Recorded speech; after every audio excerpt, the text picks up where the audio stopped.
Өнөр ағып жатқан бұлақ, билим жанып тұрған чырақ демекші урматтуу көрөрмандар, сиздер менен биргеликте кайрадан биздин студияда жаш интеллектуалдардын таймашынын старт алып турган чагы. Сиздер менен мен Азирек Кадаева, саламатсыздарбы?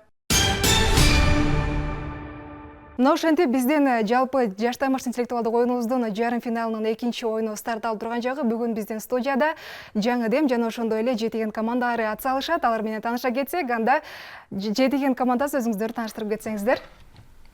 Салам айтам Бакайдай акылманга, салам айтам Каникейдей ууздарга, салам айтам Айчүрөктөй аккууларга, салам айтам Манастай Кабыланга. Жүрөгүмдө туйлаган кыргыз каны, өзөгүмдө ойногон кыргыз жаны, төрөлгөндө оозунган Манас менен, айтып кирдим ордого салам менен. Кызыл тил көркү ырда экен, кыйындык сынак сында экен, ак дилден салам айтабыз, кыргыз элим сыйга тең. Ух жер жүзү, ух бүт аалам, урмат сейдин көсүн чалам, жетиген деп аталган мектеп лицейдин атынан. Жалындуу ысык салам. Сиздер менен биз жетиген мектеп лицейинен келген жетиген командасы. Жана мен топ башчысы Акунова Нурайым, топ мүчөлөрү Абдыбайытов Элмирбек, Талайбеков Исламидин, Качкынбаева Элнура. Биздин дефис окуу изден тап. Азаматсыздар, эми биз жаңы дем командасы менен таанышсак. Саламатсыздар, урматтуу теле көрүүчүлөр. Мен топ башчысы Исраилова Зура. Мен Айдаркул кызы Маржана. Мен Шермаматов Альберт. Мен Маманов Берадор. Билим, аракет, жеңиш. Демек, бизден жарым финалдын экинчи оюну старт алып турган чагы. Бизде биринчи тур албетте барыңыздар билгендей логикалык аралаш суроолор барыңыздар билесиздер. Бул суроодо сиздерге жооп берүү үчүн 1 мүнөт убакыт берилет. Жооп баракчага командаңыздардын атын жазып, жоопту биздин эсепчиге тапшырасыздар. Анда баштадыкпы? Кыргыздын улуттук акчасынын бетинен кимден кол тамгасын кезиктирүүгө болот? Убакыт кетти. Жоопту жазып биздин эсепчиге тапшырабыз. Кыргыздын улуттук акчасынын бетинен кимден кол тамгасын кезиктирүүгө болот? Улуттук акча банкнотасынан,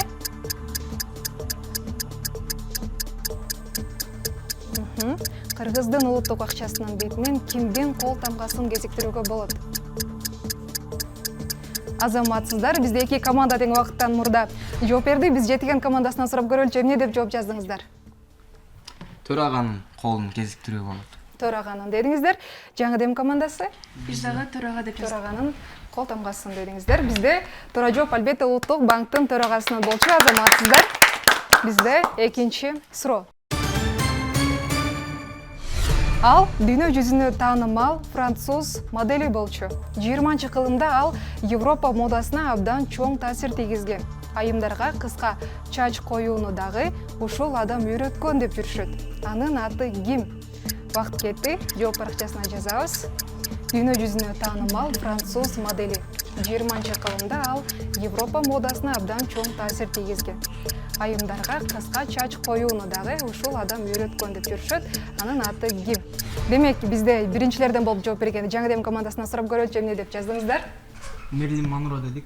Мерлин Монро деп жаздыңыздар. Жетиген командасы? Бизде да жооп ошондой. Сиздер да Мерлин Монро деп жооп бердиңиздер. Анда биз туура жоопту көрөлүчү. Бизде туура жооп бул Коко Шанель болчу. Айымдарга алгач кыска чач коюуну үйрөткөн. Эч нерсе эмес, бизде дагы алда суроолор бар. Анда үчүнчү суроо. Капкандагы бекер сыр кайсыл чычканга буйрат? Убакыт кетти. Логикалык суроо. Капкандагы бекер сыр кайсы чычканга буйрушу мүмкүн? Капкандагы бекер сыр кайсыл чычканга буйрушу мүмкүн? Жооп баракчасына жазабыз дагы, биздин эсепчиге тапшырабыз. Логикалык суроо. Капкандагы бекер сыр кайсыл чычканга буйрат? Азаматсыздар, жетиген командасы. Эки команда тең бизде убакыттан мурда жооп баракчасын тапшырды. Келиңиздер жетиген командасына сурап көрөлү. Биздин жооп мындай болду. Мисалы, капканга биринчи чычкан тутулуп калса, экинчиси келип Ошол сырды тутулбаган алат, чычкан буйрат. Жаңы дем командасы. Биз ажал жеткен жалкы деп ойлодук эле. Бесплатный, баягы орустарда айтат го, бесплатный сыр в мышеловке не бывает депчи.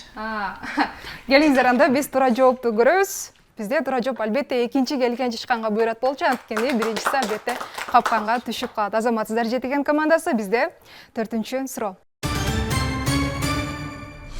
Италиянын желеги кызыл, ак жана жашыл түстө. Италиялыктарга бул түстөрдү тандоого кайсыл жемиш жардам берген болушу мүмкүн? Убакыт кетти. Италиянын желеги кызыл, ак жана жашыл түстө. Италиялыктарга бул түстөрдү тандоодо кайсыл кесилген жемиш жардам берген? Демек, логикалык суроо, албетте, бир гана жемиш. Италиянын желеги кызыл, ак жана жашыл түстө. Италиялыктарга бул түстөрдү тандоодо кайсыл кесилген жемиш, кесилген деген сөзгө маани беребиз, жардам берген болушу мүмкүн. Жооп акчасын тапшырабыз. Азаматсыздар. Бизде эки команда тең жооп акчасын тапшырды. Келиңиздер, жаңы дем командасынан сурап көрөбүз. Бул кайсыл жемиш болушу мүмкүн? Шпинат дедик, анан неме помидор дедик, себеби ал италиялыктар өзүнүн тамагында көп Помидор колдонушат. Демек, кесилген помидор деп ойлойсуздар, э? Ооба. Жетиген командасы? Дарбыз. Дарбыз деп жооп бердиңиздер. Анда туура жоопту көрөбүз. Бул албетте дарбыз болчу. Кесилген дарбызда албетте кызыл, ак жана жашыл түстөр бар. Бизде кийинки 5-чи суроо. Бардык ар түрдүү жомоктор эмнеси менен окшош? Убакыт кетти. Бардык ар түрдүү жомоктор эмнеси менен окшош болушу мүмкүн? Логикалык суроо, албетте. Бардык ар түрдүү жомоктор, Азаматсыздар. Бизде эки команда тең убакыттан мурда жооп акчасын тапшырды. Жетиген командасынан сурап көрөбүз. Бул кайсыл жомоктор? Кандай болуш? Эмнеси менен окшош болушу мүмкүн? Биз башталышы менен окшош болот деп ойлодук. Илгери деп башталат. Демек, бардык жомокто илгери деп башталат деп ойлойсуздар, э? Жаңы дем командасы? Биздин да жооп ошондой. Сиздерде да ушундай жооп. Демек, анда туура жоопту көрөлүчү. Бул баарынын аягы жакшылык менен аяктагандыгы үчүн болчу. Себеби жомоктор албетте бул жаш балдар үчүн айтылат, э? Анда бизде кийинки суроо. 6-чы суроо. Столду жасалгалоодо вилканы, аш айрыны тарелканын кайсыл жагына коюу зарыл? Убакыт кетти. Столду жасалгалоодо вилканы, тарелканын кайсыл жагына коюу зарыл? Убакыт кетти. Азаматсыздар, жетиген командасы. Демек, столду жасалгалап жатканда вилканы, тарелканын кайсыл жагына койсок оң болот? Келиңиздер, биз дагы жетиген командасынан сурап көрөлү. Эмне деп жооп жаздыңыздар? Тарелканын сол жагына деп жооп. Эмне үчүн сол жагына коюш керек?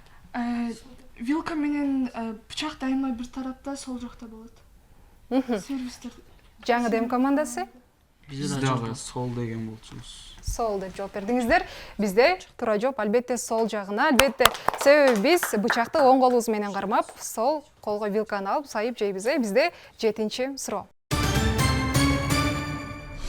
Башка символдор аны невидимка, башкача айтканда көзгө көрүнбөс деп аташат.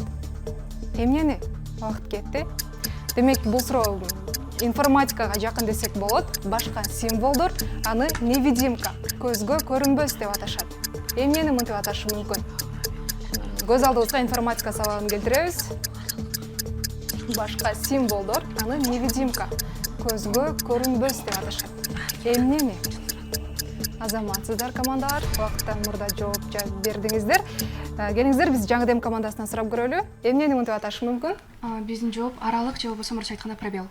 Аралык же пробел. Жетиген команда, сиздерде дагы жооп ушундай. Азаматсыздар десек болот, албетте бул боштук болчу. Бизде кийинки суроо, 8-чи суроо. Захреддин Бабур деген тарыхый инсан ким болгон? Убакыт кетти. Сиздердин тарых сабагын канчалык жакшы окугаңыздарга демек күбө болобуз. Захреддин Бабур деген тарыхый инсан ким болгон? Захреддин Бабур. Жооп акчаларына жазып тапшырабыз биздин эсерчиге. Захреддин Бабур деген тарыхый инсан ким болгон? Азаматсыздар, жетиген командасы. Эки команда тең бизде убакыттан мурда жооп акчасын тапшырды. Жетиген командасынан сурап көрөлү. Захреддин Бабур Моголстан мамлекетинин негиздөөчүсү жана акын болгон. Жаңы Дем командасы? Биз да ошондой жооп бергенбиз. Ал Могостандын башкаруучусу болуп, ошондой эле Оштотто өскөн тарыхый инсан болгон. Анда туура жоопту көрөбүз. Албетте бул улуу Могол империясынын негиздөөчүсү болчу. Командар азаматсыздар. Кийинки суроого өтөбүз. 9-суроо. Тауптар аны кандай ичүү керектигин жазышкан. Бул керемет ичимдикти тынчтыкта ич. Ошондо гана сен өзүңө зыян берүүчү көйгөйлөрдү жеңе ала тургандай күчкө ээ болосуң. Бул кандай ичимдик болушу мүмкүн? Убакыт кетти. Тауптар аны кандай ичүү керектигин жазышкан. Бул керемет ичимдикти тынчтыкта ич. Ошондо гана сен өзүңө зыян берүүчү көйгөйлөрдү жеңе ала тургандай күчкө ээ болосуң. Бул албетте азыркы заманбап ичимдиктер эмес. Тарыхый албетте. Тауптар аны кандай ичүү керектигин жазышкан. Бул кандай ичимдик болушу мүмкүн? Тынчтыкта ичесиң, ошондо гана сен өзүңө зыян берүүчү көйгөйлөрдү жеңе ала тургандай күчкө ээ болосуң деген экен. Чындыгында ичимдикпи же логикалык суроо? Чындыгында ичимдик. Муну баарыбыз ичебиз бүгүнкү күндө албетте. Тауптардын айтышына караганда, ушул ичимдикти биз тынчтыкта ичсек, өзүбүздүн ушул зыян берүүчү көйгөйлөрдү жеңе ала тургандай убакытка күчкө ээ болот экенбиз. Убакыт аяктады. Командалар жооп акчасын тапшырабыз.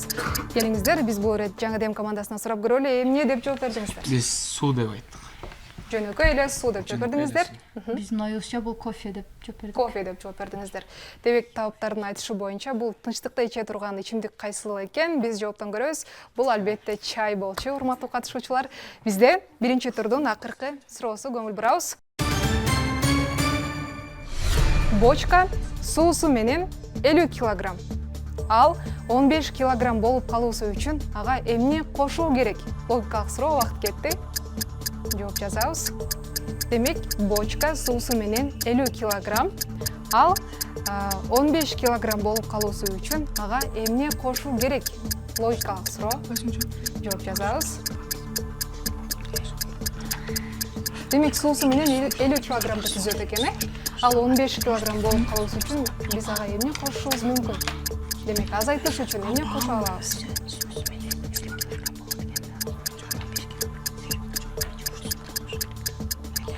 Жооп акчасын жазабыз дагы, тапшырабыз. Азаматсыздар жетиген командасы. Демек, бочка суусу менен 50 килограмм, ал 15 килограмм болуп калуусу үчүн ага эмне кошушубуз керек? Жаңы Дем командасынан жоопту күтөбүз. Азаматсыздар. Демек, биринчи болуп жооп акчасын тапшырган жетиген командасынан сурап көрөлү. Биз бул логикалык суроо болгондуктан биз ага боштук же аба деп жооп бердик. Аба кошсо, Же боштук. 15 Ошол албетте сууга боштук же ошол абаны кошконубузда бирок анда 50 килограмм боюнча калат го. Жаңы Дем командасынан сурап көрөбүз. Бүт эле нерсени баягы сууга салганда, баягы анын салмагы бир аз азаят го, ошо сууга салыш керек деген менде. Бочканы кайрадан сууга салыш керек деп ойлойсуздар? Мындай көлгө ушундай. Бул албетте логикалык суроо болчу. Биз туура жоопту көрөлүчү. Бул албетте ага тешикче кошуу керек, ошондо суу азайып жатып 15 килограммды түзөт экен. Бизде биринчи турдун жалпы бардык суроосу аяктады. Экинчи турга өткөнгө чейин эсепчиге кезек беребиз. Демек, бизде биринчи турдун жыйынтыгы боюнча Жаңы Дем командасы жалпы 20 упай топтодуңуздар, азаматсыздар. Ал эми жетиген командасы болсо, биринчи турдун жыйынтыгы боюнча жалпы 30 упайга ээ болдуңуздар. Урматтуу командалар, бизде дагы да болсо экинчи тур бар. Экинчи турда өзүңүздөр билгендей, албетте экинчи тур жалпы кыргыздын укуралуулугу боюнча суроолор болот. Албетте Кыргызстандын тарыхы, када салты, маданияты боюнча. Демек, бул суроолорго сиздер жоопторду ошол тамгалардан биздин тактайчага жабыштырып жооп жазасыздар. Жана бул суроого дагы албетте 1 мүнөт убакыт берилет. Анда баштадык. Бизде биринчи суроо. Бешикти канча адам көтөрүү керек? Убакыт кетти. Жоопторду жабыштырабыз. Шамдагай болуңуздар. Бешикти канча адам көтөрүү керек? Жооп жазабыз.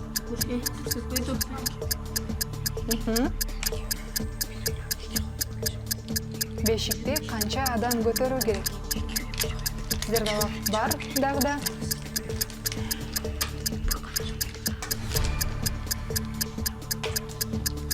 Бешикти канча адам көтөрсө болот, негизи канча адам көтөрөт?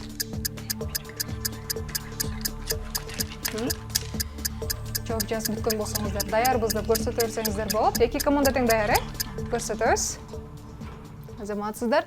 Жетиген командасы эмне деп жооп жаздыңыздар? Бир адам, жаңыдем? Эки адам көтөрүшү керек деп ойлойсуздар. Жаңыдем эмне үчүн бир адам көтөрүшү керек? Жетиген. Жетиген Сөй командасы. дегенде бул негизинен эле болбойт деп дайыма эле угуп келем мен. Анан дагы сиздер биринчи турда берген китептердин ичинде да бар болчу бул, жазылган Азаматсыздар, болчу. демек китепти окугансыздар, Демек туура жоопту көрөбүз. Албетте бир гана адам көтөрөт, себеби эки адам көтөрсө, табытты көтөргөн сыяктуу суук көрүнүш болгону үчүн бир гана адам көтөрүшү керек. Демек бизде экинчи суроо. Кыргыз элинин турмуш тиричилигиндеги адеп ахлак эрежелери эмне деп аталат? Убакыт кетти. Кыргыз элинин турмуш тиричилигиндеги адеп ахлак эрежелери эмне деп аталат? Жооп жазабыз. Кыргыз элинин турмуш тиричилигиндеги адеп ахлак эрежелери эмне деп аталат? Жооп жазабыз. Албетте кыргыз элинин турмуш тиричилигиндеги адеп ахлак эрежелерин биз баарыбыз билебиз, тарыхтан окуганбыз. Бул эмне болушу мүмкүн? Логикалык суроо, менимче жашап ойлонсоңуздар табасыздар албетте. Кыргыз элинин турмуш тиричилигиндеги адеп ахлак эрежелери эмне деп аталышы мүмкүн?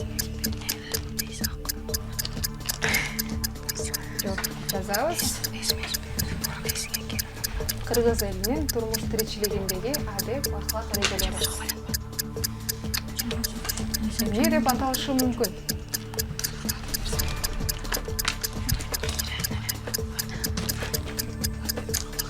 Вакыт аяктады, урматтуу командалар, шашылабыз. Бүткөн болсоңуздар көрсөтөбүз. Кыргыз элинин турмуш тиричилигиндеги адеп ахлак эрежелери. Жаңыдем командасынан сурап көрөлү. Бул салт. Жетиген командасы? Маданият деп жооп бердиңиздер. Демек, бизде туура жооп. Албетте каада салт болчу. Жаңыдем командасы, азаматсыздар. Бизде кийинки суроо. Кыргыз көркөм сөз өнөрүнүн алгачкы үлгүлөрү кандай формада жаралган? Убакыт кетти. Кыргыз көркөм сөз өнөрүнүн алгачкы үлгүлөрү кандай формада жаралган? Жазабыз. Кыргыз көркөм сөз өнөрү дегенде бул эмне болушу мүмкүн? Алгачкы үлгүлөрү кандай формада жаралган? Кыргыз көркөм сөз өнөрүнүн. Жооп жазабыз, командалар. Кыргыз көркөм сөз өнөрүнүн алгачкы үлгүлөрү кандай формада жаралган? Сиздерде убакыт бар. Бул кыргыз көркөм сөз өнөрүнүн алгачкы үлгүлөрү кандай формада болушу мүмкүн? Албетте бизге чейин жетип келген азыркы учурда. Демек, командалар, аяктадыңыздарбы? Кыргыз көркөм сөз өнөрүнүн алгачкы үлгүлөрү кандай формада жаралган? Кандай формада жаралган болушу мүмкүн?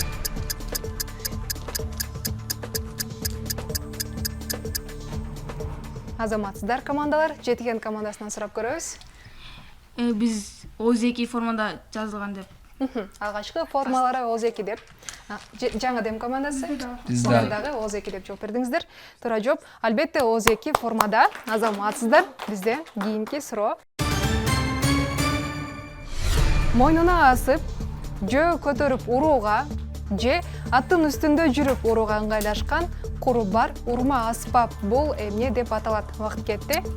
Мойнуна асып алса дагы болот, же жөө көтөрүп алса дагы, же аттын үстүндө жүрүп дагы урууга ыңгайлашкан куру бар урма аспап бул эмне деп аталат? Албетте биздин байыркы музыкалык аспаптардан мойнуна асып алууга дагы болот, жөө көтөрүп урууга же аттын үстүндө жүрүп урууга ыңгайлашкан куру бар урма аспап бул эмне болушу мүмкүн?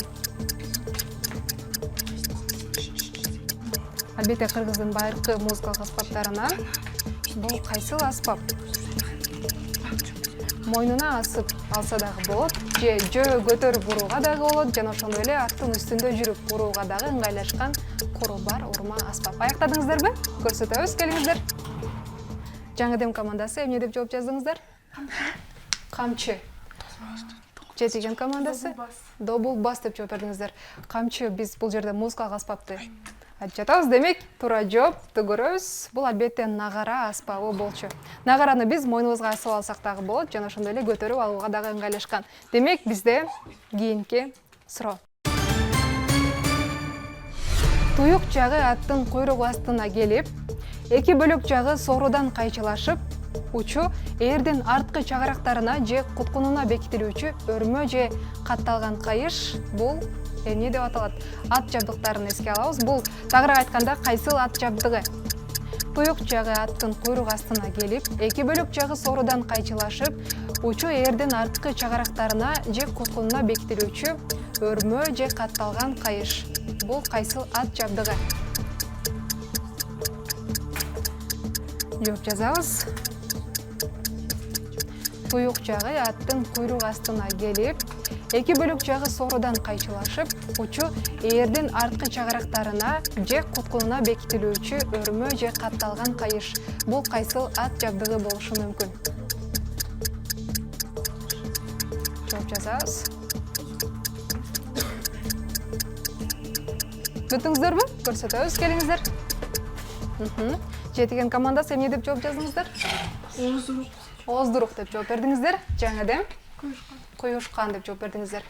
Бизде туура жооп албетте бул коюшкан болчу. Азаматсыздар, жаңыдем командасы. Кийинки суроо.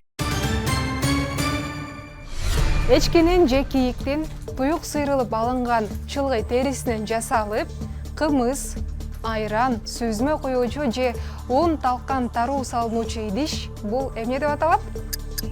Эчкинин же кийиктин туюк сыйрылып алынган чылгый терисинен жасалып, кымыз, айран, сүзмө коюучу же ун талкан таруу салынуучу идиш бул эмне деп аталат? Менимче буга оңой эле жооп жазып койсоңуздар болот.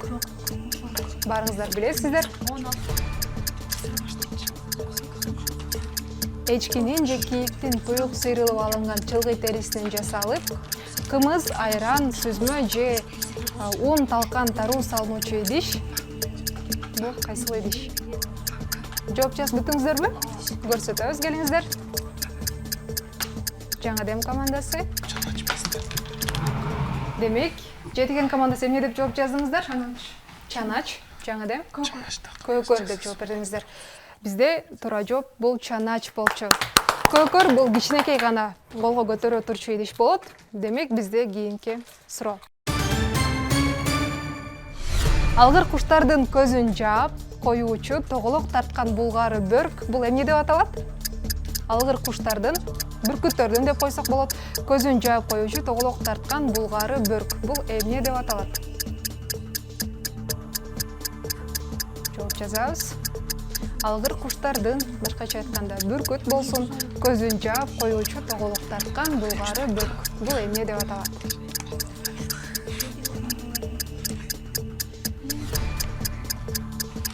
Алгыр куштардын көзүн жаап коюучу тоголок тарткан булгары бөрк бул кандай аталышы мүмкүн? Жооп жазабыз.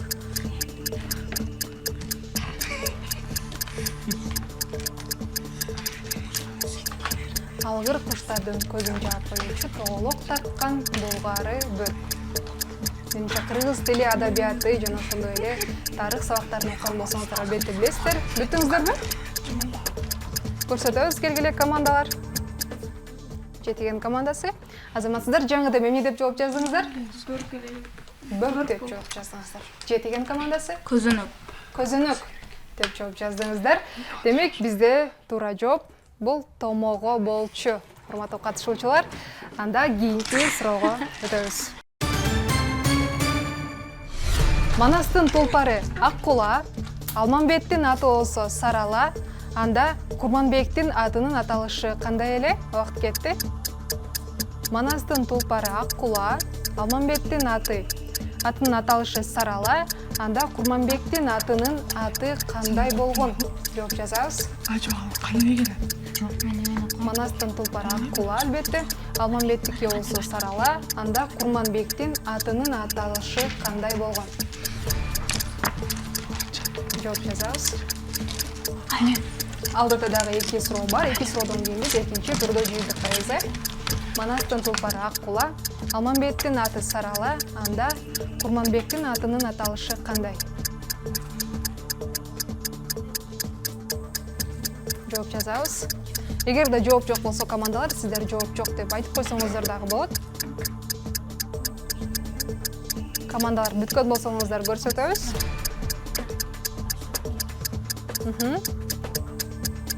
Эки команда тең бүттүңүздөрбү? Көрсөтөбүз, келиңиздер. Жетиген командасы Телтору деп жооп берди. Телтору деп жооп бердиңиздер. Жаңы Арчатору деп жооп бердиңиздер. Анда туура жоопту көрөбүз. Бул Телтору болчу. Азаматсыздар. Жетиген командасы бизде 9-чу суроо. Эртең тилим жоголору чын болсо, анда бүгүн жан кыюуга даярмын. Деп жазган кыргызга белгилүү абар акын ким? Жооп жазабыз. Менимче бул фразаны барыңыздар уккансыздар. Эртең тилим жоголору чын болсо, анда бүгүн жан кыюуга даярмын. Бул кайсыл акын болушу мүмкүн? Албетте абар, бирок кыргызга белгилүү, биз баарыбыз угуп жүргөнбүз. Эртең тилим жоголору чын болсо, анда бүгүн жан кыюуга даярмын.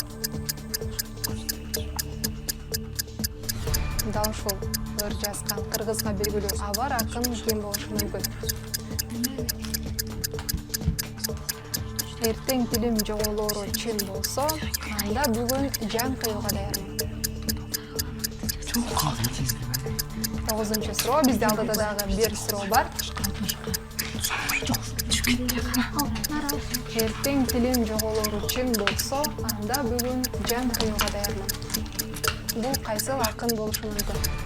Бул кайсыл акын болушу мүмкүн? Бүттүңүздөрбү, командалар? Көрсөтөбүз. Бизде убакыт аяктады десек болот. Азаматсыздар. Жаңы дем командасы бүттү. Жетиген командасы көрсөтөбүз. Илтамам. Жаңы дем командасы эмне деп жооп жаздыңыздар? Расул Гамзат. Расул Гамзатов. Жетиген Мидин Сатпаев деп жооп бердик. Мидин Сатпаев деп жооп бердиңиздер. Демек, анда туура жоопту көрөбүз. Бул Расул Гамзатов болчу. Азаматсыздар. Жаңы дем командасы бизде 2-чи турдун акыркы суроосу. Жез таңдай деген салыштыруу кимдерге карата айтылган? Убакыт кетти. Жез таңдай деген салыштыруу кимдерге карата айтылган болушу мүмкүн? Жооп жазабыз. Бүткөн болсоңуздар албетте убакыттан мурда көрсөтсөңүздөр болот. Жез таңдай деген салыштыруу кимдерге карата айтылган? Жез таңдай кимдерге карата айтылган болушу мүмкүн?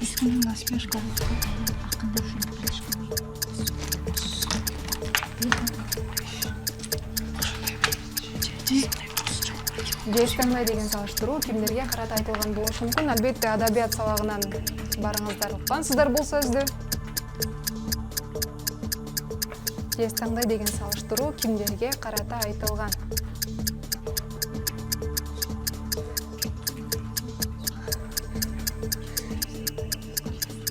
Бүткөн болсоңуздар көрсөтөбүз. Убакыт аяктады, командалар. Көрсөтөбүз. Жетиген командасы эмне деп жооп жаздыңыздар? Бай манаптарга. Жаңы дем? Аз сүйлөгөндөргө деп жаздыңыздар. Демек, анда туура жоопту көрөбүз. Жез таңдай деген бул чечен акындарга карата айтылган сөз болчу. Жез таңдай акын жеңи жок, айтыш аркат теңи жок.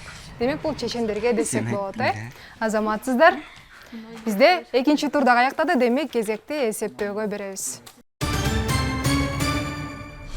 Бизде 2-чи турдун жыйынтыгы боюнча урматтуу көрүүчүлөр, жалпы жаңы дем командасы жана ошондой эле жетиген командасы суроолорго бирдей жооп берип, жалпы 2-чи турда 2 команда тең 20 упайга ээ болдуңуздар. Азаматсыздар. Жалпы 1-чи тур жана 2-чи турдун жыйынтыгы боюнча жаңы дем командасында 40 упай. Азаматсыздар. Ал эми жетиген командасында 50 упай. Азаматсыздар. Демек, бизде оюндун шарты боюнча 1-2-чи турда кайсыл команда көп упай топтогон болсо, мына ушул команда категория тандоо укугуна ээ болот. Демек, бүгүн бизде категория тандоо укугу жетиген командасында. Кайсыл категорияны тандайсыздар? Биз 3-чү категория чыгарма каармандары категориясы. Чыгарма каармандары категориясы. Чыгарма каармандары категориясында, демек, чыгарманын каармандарын же болбосо каармандардан чыгарманы табасыздар. Даярсыздар, мен берген суроого жалпы тез-тезден жооп беребиз. Айланып катар-катар менен кете беребиз, Арсен Саманчин кайсыл чыгармадагы каарман? Толук кылаганда. Азаматсыз. Султанмураттын сүйгөнү ким? Жамиля. Мурзагүл. Ильяс менен Асилдин махабатына күбө болгон ашуу? Кайсыл ашуу? Долон ашуусу. Айтматовдун Маңкурттун кайсыл чыгармасынан кездештиребиз? Кылым карта бир күн. Азаматсыз. Карышкалар Акбара менен Таш чайнар жөнүндө кайсы чыгармада баяндалат? Бетме бет. Ак кеме тасмасындагы бакыраң көздүү баланын аты? Бала. Ал Нургазы. кинодо. Дезертир Исмайыл туурасындагы чыгарма? Бетме бет. Азаматсыз. Раймалы менен Бегимайдын сүйүүсүн баяндаган чыгарма? Кылым карта бир күн. Азаматсыз. Карагул ботом чыгармасында бала кимди күтүп жатып уктап калат? Атасын. Азаматсыз. Айтматовдун чыгармаларынын биринде өз энесине жаа тарткан бала ким? Маңкурт. Жоламан. Азаматсыз. Биринчи мугалим повестинде ким чоң окумуштуу болуп чыгат? Алтынай. Бугу эне жомогундагы жез кемпирдин толук аты кандай? Майрык чал дескемпир. Азаматсыз. Кожо жаштын жубайынын ысымы ким болгон? Зулайка. Азаматсыз. Бетме бет повестинде дезертирлик кылып жүргөн Исмайылды солдаттарга ким кармап берет? Аял. Азаматсыз. Акмөр улуу сүйүүчүн көч үстүндө ким менен жарыша кетет? Баян менен. Мамурбай менен Кендирбай Сыдык Карачевдин вакыт аяктады. Кайсы чыгармасынын каармандары? Белгисиз күндөрдө болчу, азаматсыздар. Бизде кайрадан категория тандоо окууга жаңы дем командасына, жаңы дем командасы кайсыл категорияны тандайсыздар? Кыргыз тили категориясы. Кыргыз тили категориясы. Неологизмдер деп кандай сөздөр эсептелет? Азаматсыз. Этиштин канча чагы бар? 3. Азаматсыз. Тема эмнеге коюлат? Текстке. Азаматсыз. Мамлекеттик тил күнү канча белгиленет? 23 сентябрь. Азаматсыз. Тилдеги жалпы сөздөрдүн жыйындысы бул? Лексика. Азаматсыз. Сөйлөм айтылыш максатына карай кантип бөлүнөт? Азаматсыз. Ажарлуу деген сөздө канча тамга, канча тыбыш бар? 7 тамга. 6. Азаматсыз. Сөйлөмдүн баш мүчөлөрүнө кайсылар кирет? Жана байночу. Азаматсыз. Кыргыз тилинде канча үнсүз тыбыш бар? 22. 25. Эл, калк, журт, калайык деген сөздөр кандай сөздөрдүн тобуна кирет? Азаматсыз. Коордак сөзүнүн оңгусу? Кор. Азаматсыз. Жамдама санатоочтор канчага чейин болот? 8. 7. Эчтеке деген ата тоочу кандай жазылат? 8ге чейин. Эчтеке деген ата тоочу кандай жазылат? 1. Азаматсыз. Кыймыл аракеттин кандай маанайда аткарылганын этиштин кайсы категориясы билдирет? Мамилелер. Ыңгай категориясы. Шарттуу ыңгайдын мүчөсү? Са. Азаматсыз. Этиштин канча өзгөчө формасы бар? 3. Азаматсыз. Аябай, абдан көп, эң деген сөздөр кызмачы сөздөрдүн кайсы түрүнө кирет? Күчөк. Азаматсыз вакыт аяктады. Азаматсыздар. Бизде кайрадан категория тандоо окууга жетиген командасында Манас таануу категориясы. манастануу категориясы. Демек, Семетейдин тою кайсы жерде өткөн? Алтайда. Алайда, Семетей менен Айчурок биринчи жолу кайсы жерде жолугушкан? Алтайда. Үргөнчтүн боюнда. Бокмурундун атасынын ысымы кандай эле? Кинг. Көкөтай. Манастын көп тил билген учуросу ким? Алманбек. Ажыбай. Манастын эң алгачкы кеңешчиси ким болгон? Бакай. Акбалта. Манастын асабасынын өңү кандай түстө? Кызыл. Көк.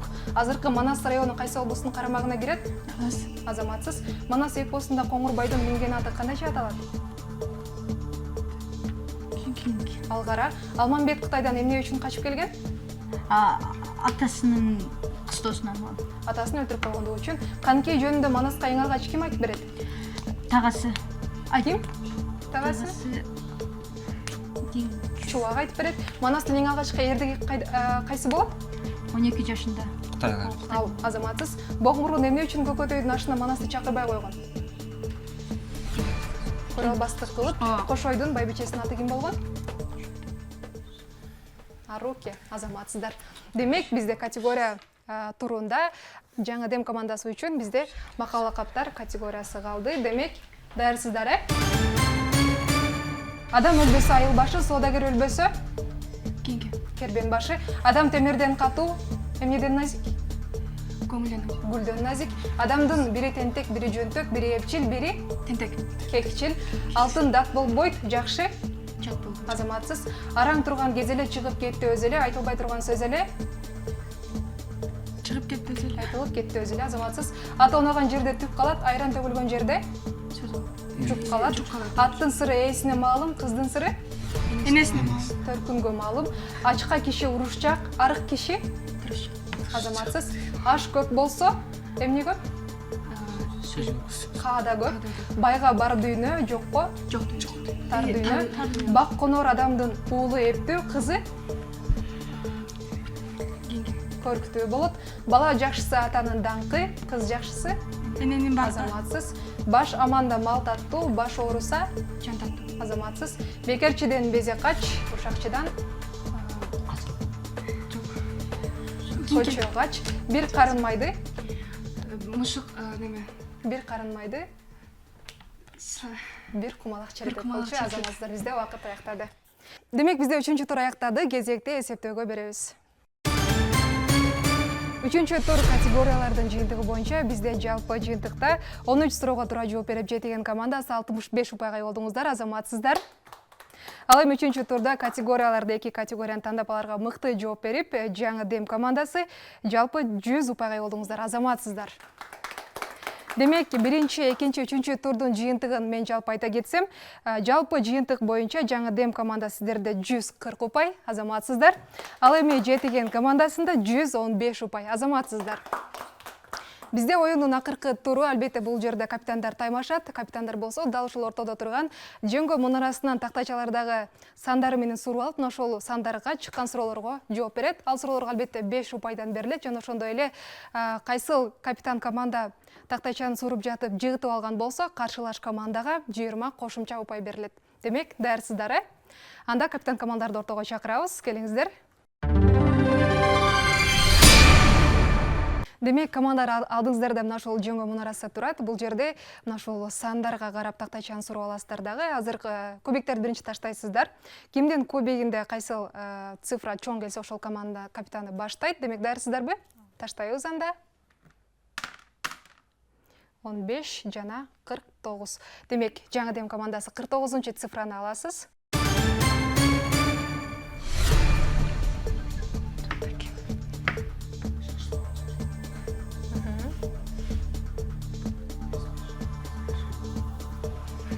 Суроо, Кыргызстандын узундугу боюнча экинчи дарыя кайсыл?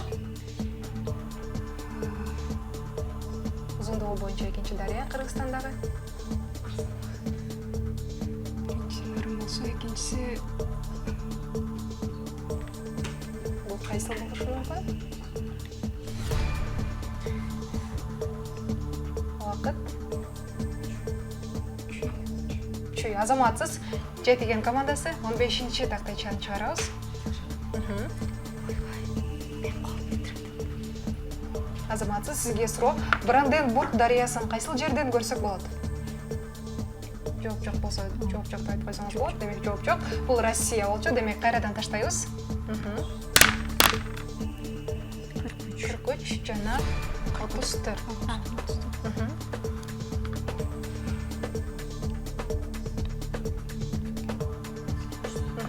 Сизге суроо, жер бетинин картасын биринчи болуп түзгөн адам? Жер бетинин картасын биринчи болуп түзгөн адам? Бул Эратосфен Керенский болчу. Жаңы Дем командасы 34-чү цифраны алабыз.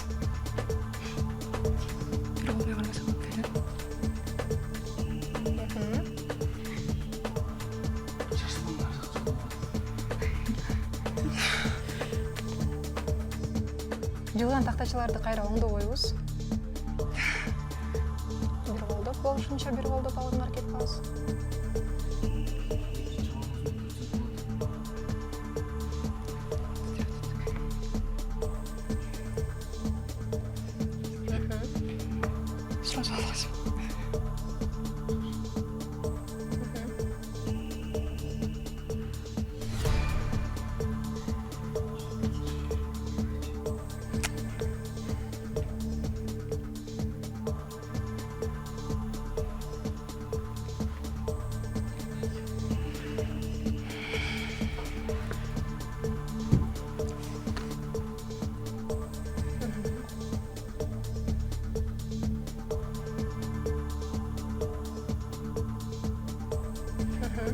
Азаматсыз.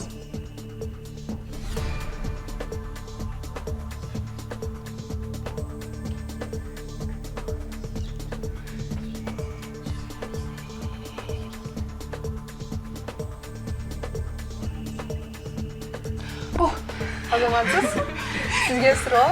Крымдағы қайсы курорт балықтың атын алып жүреді?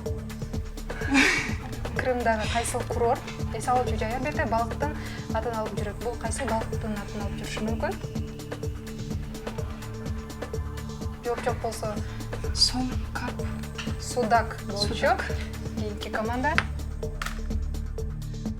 24-ші тақтайшаны алабыз. Бұл жақта что ой Bizге 13.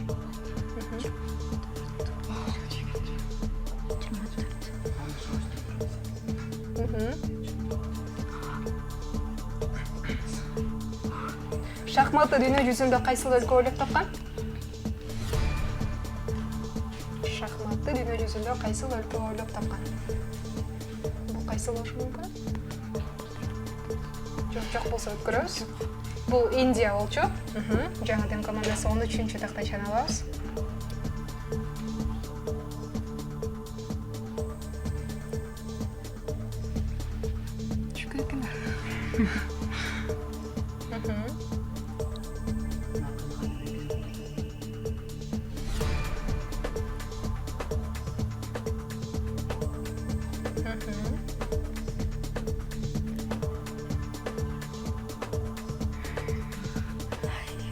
Азаматсыз, сізге сұрау.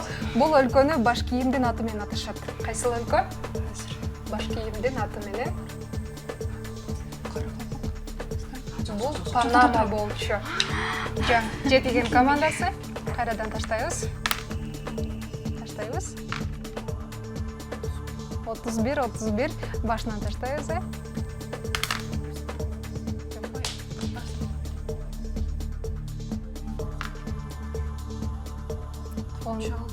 Элүү бир жана 43 дебекти жетеген команда.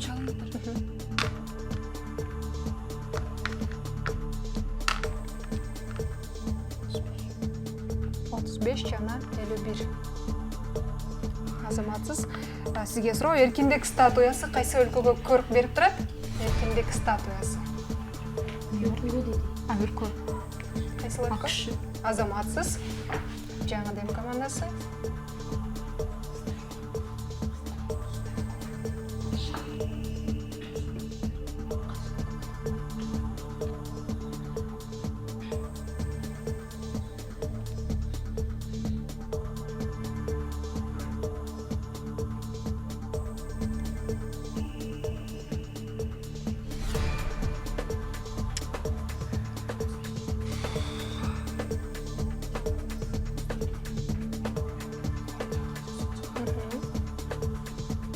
Пауз.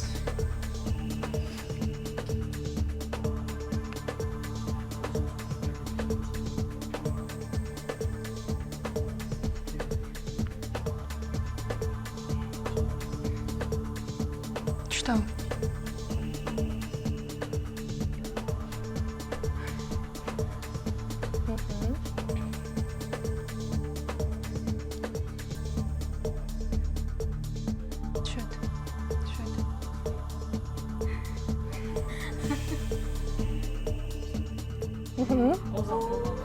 Сізге сұрау.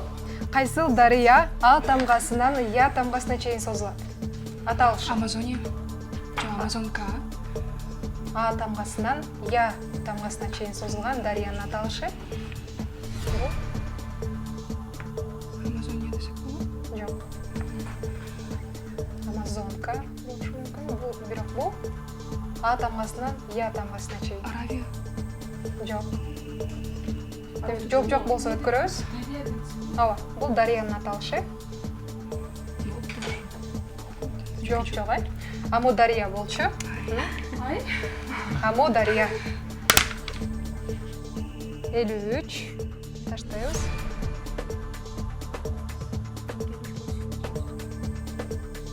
Эки команда таштайбыз. 34 чыкты.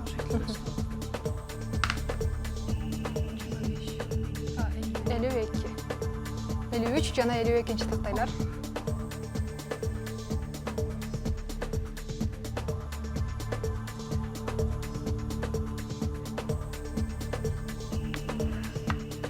Азаматсыз, сізге суроо.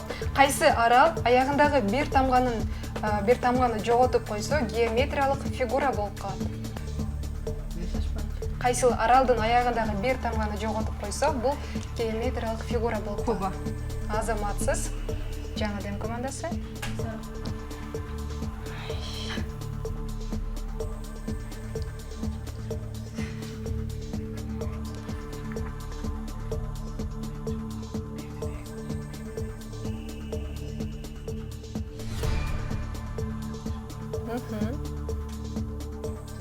Азаматсыз. Сизге суроо, кайсы өлкө өзүнүн коала, кенгуру жана ухидня сыяктуу жаныбарлары менен белгилүү? Коала, кенгуру? Австралия. Азаматсыз. Кайрадан таштайбыз команда капитандар. Башынан таштайбыз.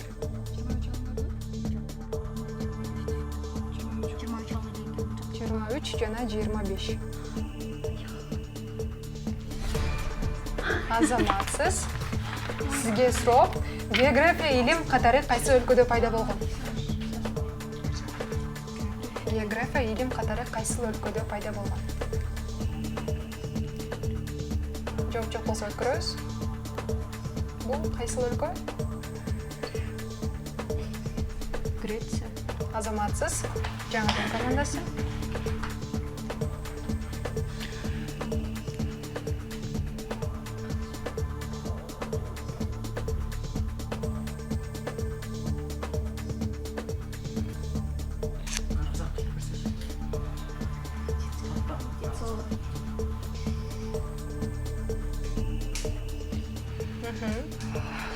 Чоп кетти. Жылып кеткен тактайчаларды оңдобойбуз, мүмкүн болушунча.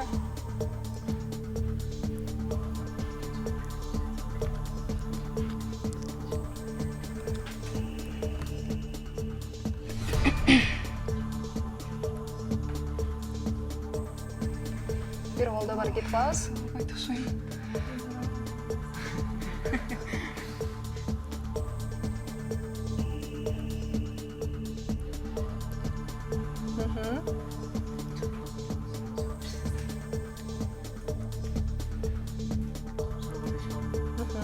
Суроолорго 5 балдан.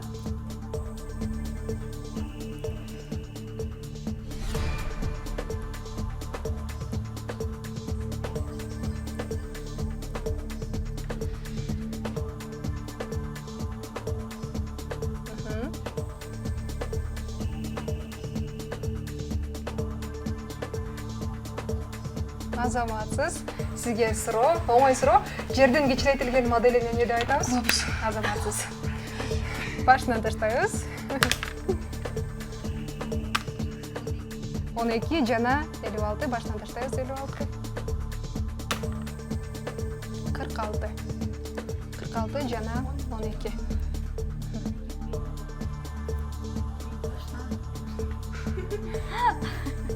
Сизге суроо, дүйнөдө канча континент бар? Азаматсыз. Жаңыдан.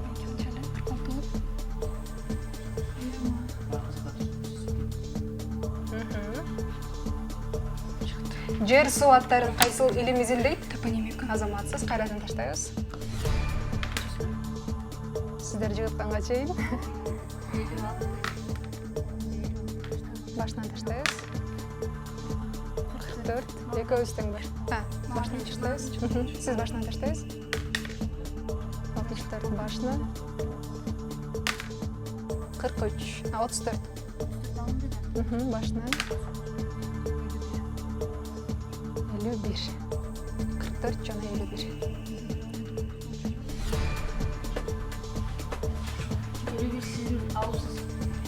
Мени алып 51 алып тура. 15.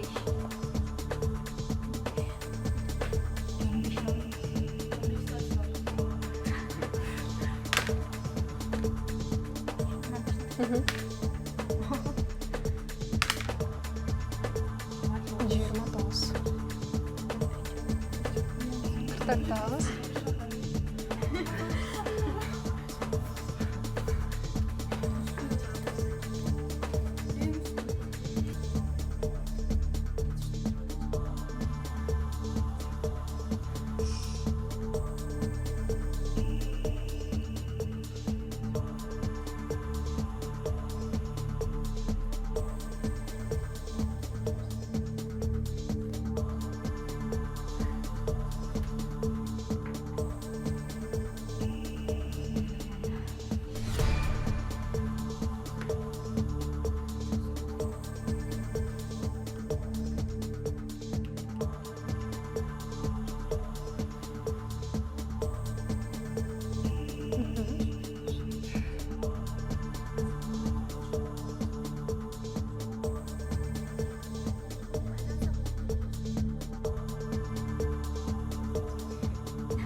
жерди экиге бөлүп турган сызык.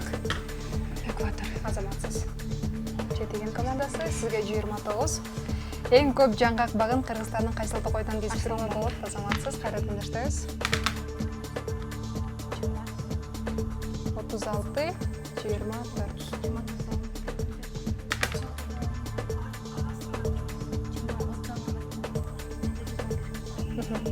36 алабыз.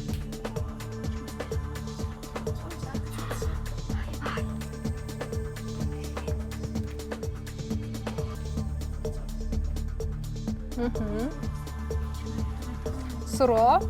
Кыргызстан канча мамлекет менен чектешет? Азаматсыз. Жетиген.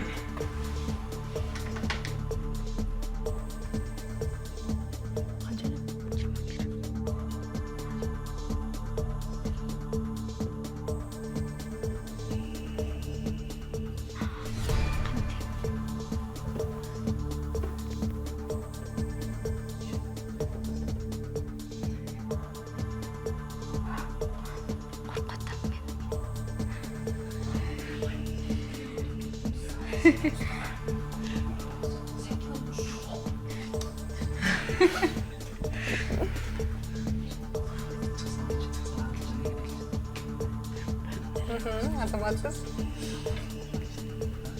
Токтоштоп чалсачы.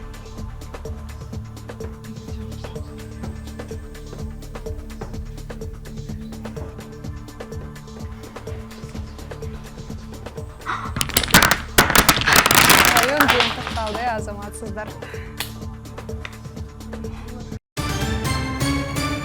Демек, урматтуу көрүүчүлөр, мына ошентип бизде жаш таймаш интеллектуалдык оюнунун жалпы 4 туру тең аяктады. Бизде капитандар таймаштын жыйынтыгы боюнча жалпы 4 суроого туура жооп берип, жетиген командасы 20 упайга ээ болду. Азаматсыздар. Жана ошондой эле 4-чү турда капитандар таймашында 6 суроого туура жооп берип, жаңы дем командасы 30 упай, ал эми жеңгө мунарасын жетиген командасы жыйткандыгы үчүн сиздерге кошумча 20 упай. Азаматсыздар. Мына ошентип бизде оюндагы өз соңуна келип жетти десек болот. Ал эми жалпы 1-чи, 2-чи, 3-чү, 4-чү турдун жыйынтыгын айта кетсем, жалпы оюн боюнча мыкты катышты десек болот. Жетиген командасы сиздерде 145 упай. Азаматсыздар. Барыңыздарга белгилүү болгондой, бул оюнда мыкты оюн көрсөткөн. Албетте, жаңы дем командасы сиздерде 190 упай. Азаматсыздар. Мына ошентип бизге берилген убакыт өз соңуна келип жетти. Демек, биз жаңы дем командасынын эртеңки жакын арада боло турган финалдык оюнда сиздерди күтөбүз. Ал эми биз жетиген командасындагы мына ошол оюнда сиздерди да күтүп калабыз. Албетте, себеби ал жакта бизде бардык командаларга сүйлөө аз эми болот. Сиздер дагы мыкты кызыктыруучу орундарга элештиңиздер десек болот. Барыңыздарды куттуктайбыз.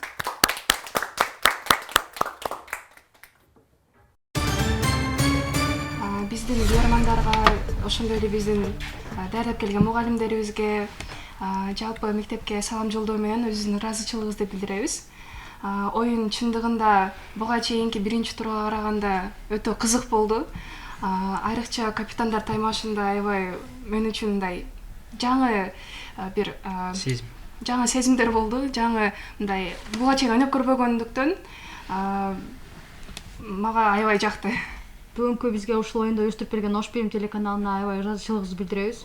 Жана биз менен ушул таймашка түшкөн жаңы дем командасына ийгиликтерди каалап калабыз. Жана биздин жетиген мектеп лицейинин мугалимдерине, ата-энелерибизге салам жолдойбуз. Жана жаңы дем командасына ийгилик каалайбыз, финалды уткуруп жибербегиле.